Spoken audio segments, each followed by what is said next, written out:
कि गांव-गांव में जो हमारा बूढ़ा बुजुर्ग लोग काम करता था, उस काम को आप लोग मत छोड़िए। वो सब छूटा है, हम लोग आज तकलीफ में हैं। यहां मानकी मुंडा लोग जो समाज का अगुआ लोग हैं, कई लोग बूढ़ा बुजुर्ग लोग भी है, इन लोगों से पूछिए आज से 40 साल पहले, 30 साल पहले गांव में कितना गाय, गुरु, बकरी, मुर्गी होता था। भरा रहता था गाय, गुरु, बकरियों से, जानवरों से हम लोग का घर द्वार। लेकिन आज अगर घर में कोई मेहमान आ गया है, आज उसको मीट भात खिलाना है तो दूसरा गांव से मुर्गी लाना पड़ता है। ये हालत है। बोलो हम गलत बोलते हैं? और आज हमारा जानवर खत्म हो गया और नतीजा ये हुआ, इस राज्य में जो बच्चा हम लोग का पैदा हो रहा है ग्रामीण क्षेत्रों में, सब कुपोषित का शिकार हो रहा है। यहां लगभग 40% बच्चा कुपोषण का शिकार है।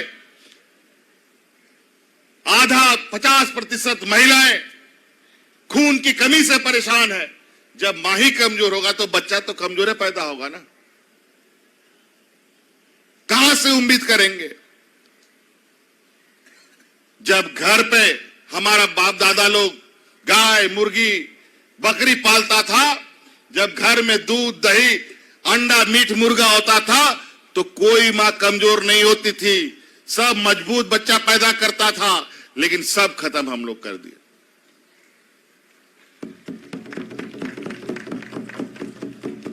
लेकिन खाने का शौक आज भी है। आज बाजार का लोग भी दूध पीता है, मीट, मुर्गा, मछली खाता है, अंडा खाता है। तो क्यों नहीं हम गाय पालें और दूध उगाएं? क्यों नहीं हम मुर्गी पालें और अंडा निकालें? क्यों नहीं हम बकरी पालें और मीट बनाएं? क्यों नहीं हम सूअर पालें और मीट बनाएं और बाजार में, हाट बाजार में लोगों को बेचें? क्यों नहीं कर सकते ये काम? ये तो हमारे समाज के अंदर में हम लोगों के वह काल से ये चला आ रहा जी। तो इसीलिए हमने मुख्यमंत्री पशुधन योजना चलाया है और उन जानवरों को रखने के लिए आप लोगों को पशु शेड का भी हम लोगों ने योजना दे रखा है। आप लोग अपना जानवर पशुधन की योजना से कोई भी जानवर पालना चाहते हैं, वो जानवर लीजिए और कहां रखना है उसके लिए भी जुगाड़ सरकार दे रही है, वो भी आप लीजिए। हम लोग का थोड़ा बहुत बच्चा लोग पढ़ लिया, कोई मोबाइल का दुकान चलाना चाहता है, कोई राशन का दुकान चलाना चाहता है, उसके लिए भी सरकार मदद कर रही है। बड़े पैमाने पर अनुदान के रहित दर पर आपको लोन दे रही है सरकार। बैंक में जाइए तो कितना आपको लोन मिलता है, हम देख लेते हैं। एक भी बैंक आपको लोन नहीं देने जा रहा है, क्योंकि आपको बोलेगा आपका जमीन सीएनटी में है, एसपीटी में है, इसलिए हम आपको नहीं दे सकते। इसलिए हमने निर्णय लिया है, बैंक नहीं मदद करेगी, सरकार अपना दरवाजा खोलेगी और आपको आर्थिक रूप से मदद देगी। आप गाड़ी चलाना चाहते हैं भाड़ा में, आप स्कॉर्पियो लीजिए। ट्रैक्टर चलाना चाहते हैं सामान ढोने के लिए, वो लीजिए। अभी एक लड़का लिया सवारी गाड़ी, कितना अच्छा लगा। और कोई गारंटर गाड़ी के लिए नहीं है। आप आवेदन दीजिए, चाहे आप टेम्पू चलाना है, बोलेरो चलाना है, स्कॉर्पियो चलाना है, सवारी चलाना है। अब तो हम लोगों ने नया योजना भी चालू कर दिया।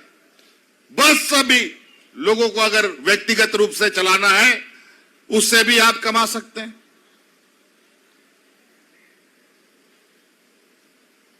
तो बहुत सारी ऐसी चीजें हैं इस राज्य में, जो गरीबी की जो अभिशाप, जो गरीबी की जो बकड़ जाल में ये राज्य फंसा है, इससे निकलने के लिए सिर्फ सरकार नहीं, आपको भी हाथ पैर मारना पड़ेगा। नदी में जब डूबते हैं तो बिना हाथ पैर निकले मारे थोड़ी निकलते हैं जी। और इस राज को 20 सालों में गरीबी के कुआं में ढकेल दिया गया। जो भारतीय जनता पार्टी, ये कमल छाप वाला डबल इंजन की सरकार ने लूट लूट कर इस राज का हर चीज, चाहे वो ग्रामीण क्षेत्र, ग्रामीणों की बात हो, चाहे शहरी की बात करो, चाहे खनिज की बात करो, लूट कर पूरा राज को खोखला कर दिया।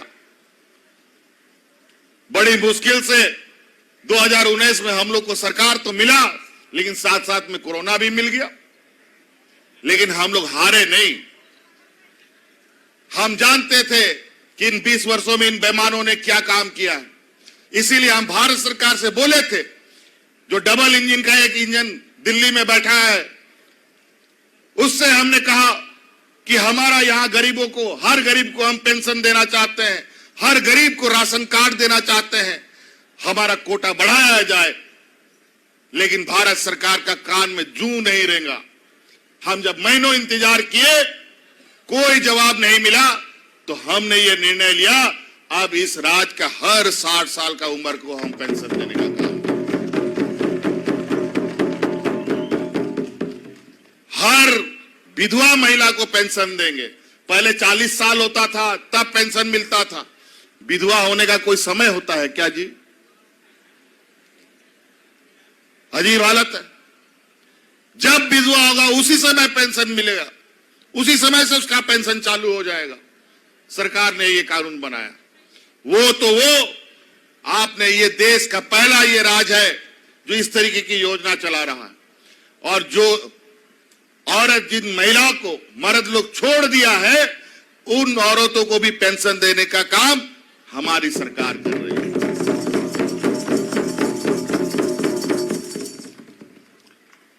बच्चों का पढ़ाई लिखाई को लेकर के हम लोगों ने अभी सावित्रीबाई फुले योजना हम लोगों ने प्रारंभ किया। इसमें बच्चों को 2,500 रुपए से लेके 5,000 रुपए तक का हम लोग पैसा इन लोग को हर साल देंगे। और जब ये 18 साल की हो जाएगी, एक मुश्त उसको 40,000 रुपया देंगे, लेकिन इसके लिए स्कूल आना पड़ेगा। इसके अलावा जो हम लोग छात्रवृत्ति बच्चों को देते थे, वो भी 2 गुना 3 गुना हम लोगों ने कर दिया है। और अभी तो स्कूल की जहां तक बात आई है, मैडम ने भी कुछ बातें रखी, यहां डिग्री कॉलेज की बात है। आप लोग चिंता मत कीजिए, इन सब चीजों पर, सभी कार्यों पर हमारी नजर है।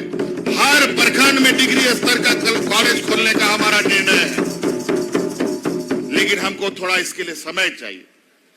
हम लोग अभी सुखाड़ का लड़ाई लड़ रहे हैं, कोरोना का लड़ाई लड़े 2 साल, इस बीच राज्य के ग्रामीणों को राहत भी देना है।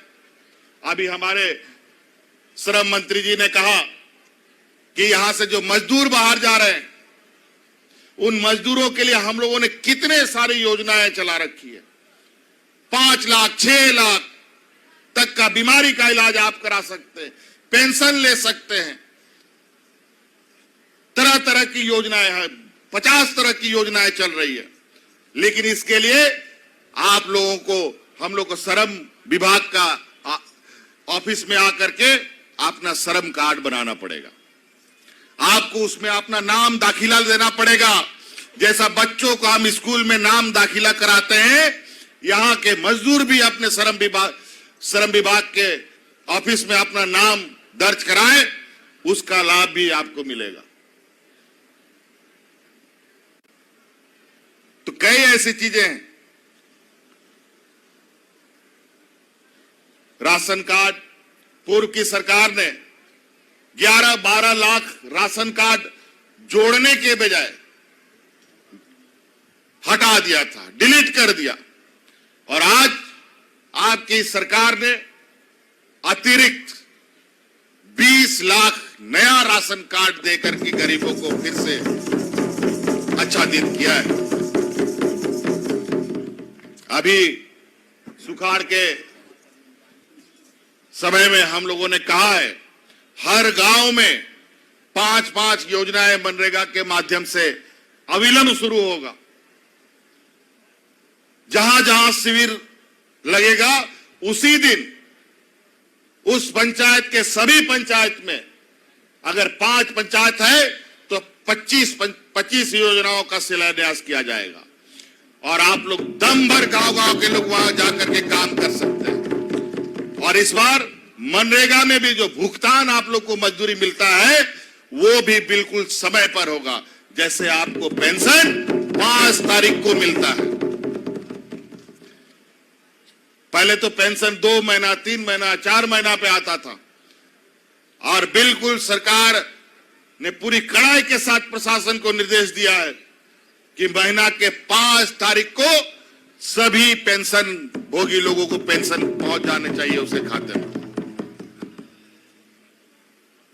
अभी राशन भी, अभी हम लोगों को पहले तो चावल मिलता था, अब तो दाल भी आ गया, अब चीनी भी आ रहा है। अभी आप देखिएगा जिस तरीके से धीरे धीरे पहले बहुत कुछ हम लोग का राशन में मिलता था वो सब धीरे धीरे इन लोगों ने गायब कर दिया था। अब हर पूरे थाली में दाल भी रहेगा, भात भी रहेगा, सब्जी भी रहेगा और जितने तरह के व्यंजन हैं सबको फिर से उसमें लाने का काम किया जा रहा है। तो कई चीजें हैं, अगर हम उन सभी को बोलना प्रारंभ करेंगे तो बहुत समय लगेगा। हम तो आप लोगों का उत्साहवर्धन करने के लिए, यहाँ के कर्मचारियों का उत्साहवर्धन करने के लिए और जो कार्य चल रहा है इसको अपने नजर से देखने के लिए आप लोगों के बीच में आए हैं। बाकी बातें तो हमारे जनप्रतिनिधि आप लोगों के बीच में रहेंगे, आप लोगों के हर पदाधिकारी भी रहेंगे और यहाँ पर जितने भी हमारे जनप्रतिनिधि हैं, पंचायत का मुखिया हो क्या हो, और अभी कल परसों यहाँ हमारा माजी आराम नायके मुंडा जितना भी गुणे तुड़ित है, इन लोगों को भी पत्र जा रहा है कि सरकार क्या करने जा रही है और ये इन लोगों के माध्यम से भी अपनी इन योजनाओं को अपने घर घर तक ले जाने का आप लोगों को काम करना होगा। अभी बहुत सारे चुनौतियां इस राज्य में है। अभी हम लोगों ने 32 का खतियान आधारित लोगों को यहाँ पर पहचान देने का निर्णय लिया है। इसमें यहाँ इस राज्य के मूलवासी, आदिवासी सभी लोग कैसे इसमें अपने राज, जिस तरीके से राज लिया गया है, जिनके लिए लिया गया है, उनको सम्मान मिल सके, उस पर हम लोग काम कर रहे हैं। सरना कोर्ट पर भी हम लोगों ने काम किया है और अभी हम लोगों ने जो इस राज्य में जो कंपनियां चल रही हैं, चाहे वो सरकारी कंपनी हो चाहे वो प्राइवेट कंपनी हो, इसके लिए हम लोगों ने नियम बनाया है कि उस कंपनी में 75% जो लोग हैं स्थानीय लोग होंगे। इस पर हम लोग नियमावली बना चुके हैं।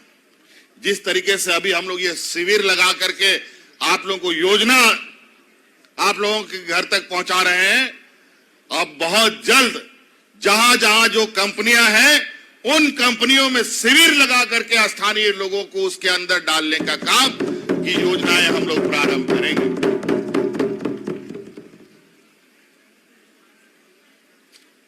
तो इसलिए, और मुझे कुछ बातें भी कही गई है, यहां ट्रेन का ठहराव नहीं होता है। कुछ मनोहरपुर से गोयलकेरा 2 लेन करने की सड़क की बात आई है। महाविद्यालय की बात हम आपको पहले ही बताया कि हर प्रखंड स्तर पर हम लोग डिग्री कॉलेज खोलने का हम लोगों ने संकल्प ले रखा है। अब ये काम प्रारंभ हुआ, 2 साल में तो ईटा गिट्टी का काम ही नहीं हुआ, सब ठप। जो नौकरी चाकरी करता था उन लोगों को भी निकाल के बाहर कर दिया। अब धीरे धीरे फिर जीवन सामान्य की ओर जा रहा है। लेकिन आपको हम बता दें, शहर से तेजी से हम लोग ग्रामीण क्षेत्र की जीवन की व्यवस्था को मजबूत कर सकते हैं।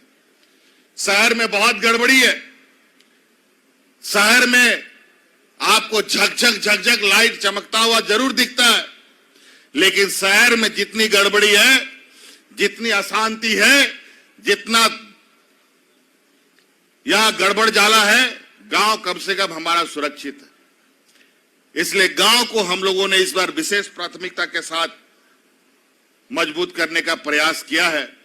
अभी हम लोगों का गांव देहात में जो हम लोग का वन उपज होता है, चाहे महुआ हो, चाहे चिरौंदी हो, चाहे आंवला हो, चाहे बसकरील हो, चाहे वो बैर हो, चाहे इमली हो, चाहे करंज हो, उन सब के लिए भी हम लोगों ने बड़े पैमाने पर नियमावली बनाई है और उसका एक बाजार हम लोग तैयार करने जा रहे हैं। जिस तरीके से धान पर आपको एमएसपी के आधार पर धान आप सरकार को बेचते हैं, उन सभी वन उपज का भी हम लोग एमएसपी तय करेंगे और आपको बेहतर दाम बाजार में मिलेगा। इसका भी हम लोग एक नए तरीके से योजना बना रहे हैं। और अभी